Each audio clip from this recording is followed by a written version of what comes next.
শক্তিশালী টাইফুন ডলফিনের আঘাতের আশঙ্কায় সর্বোচ্চ সতর্ক অবস্থানে জাপান দক্ষিণ পশ্চিমাঞ্চলীয় উপকূলের দিকে ধেয়ে আসা এই ঘূর্ণিঝড়কে সামনে রেখে ইতোমধ্যেই বাতিল করা হয়েছে ৫ শতাধিক ফ্লাইট। একই সঙ্গে উপকূলীয় এলাকা থেকে ২.৫ লাখেরও বেশি মানুষকে নিরাপদ আশ্রয়ে সরিয়ে নিয়েছে দেশটির সরকার। জাপানের আবহাওয়া দপ্তর জেএমএ ঘূর্ণিঝড় ডলফিনকে ক্যাটাগরি ১ টাইফুন হিসেবে চিহ্নিত করেছে। সর্বশেষ পূর্বাভাস অনুযায়ী এটি বর্তমানে কিউশুর ওকিনাওয়া উপকূল থেকে প্রায় ১২৬ কিলোমিটার দূরে অবস্থান করছে। ঘণ্টায় ২০ থেকে ২৮ কিলোমিটার গতিতে এগিয়ে আসা এই টাইফুন আজ শুক্রবার রাত অথবা শনিবার ভোরের মধ্যে উপকূলে আঘাত হানতে পারে।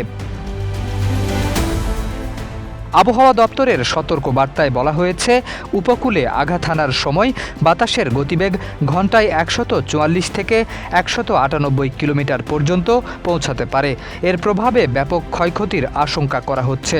স্থানীয় সংবাদ মাধ্যমগুলোর তথ্য অনুযায়ী শুক্রবার ভোর থেকেই ওকিনাওয়া ও আশেপাশের এলাকায় প্রবল বৃষ্টি ও ঝোড়ো হাওয়া শুরু হয়েছে।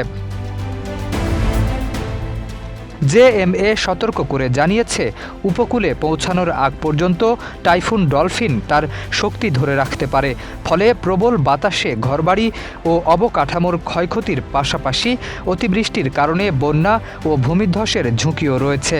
এরই মধ্যে কিউশুর বিস্তীর্ণ এলাকায় ঝড়ের প্রভাব পড়েছে, বিশেষ করে কুমামোটো জেলা, যেখানে গত সপ্তাহের ৭.১ মাত্রার ভূমিকম্পের ক্ষতি কাটিয়ে ওঠার আগেই নতুন এই দুর্যোগের মুখোমুখি হতে যাচ্ছে বাসিন্দারা। শরীফ উদ্দিন, ইত্তেফাক নিউজ।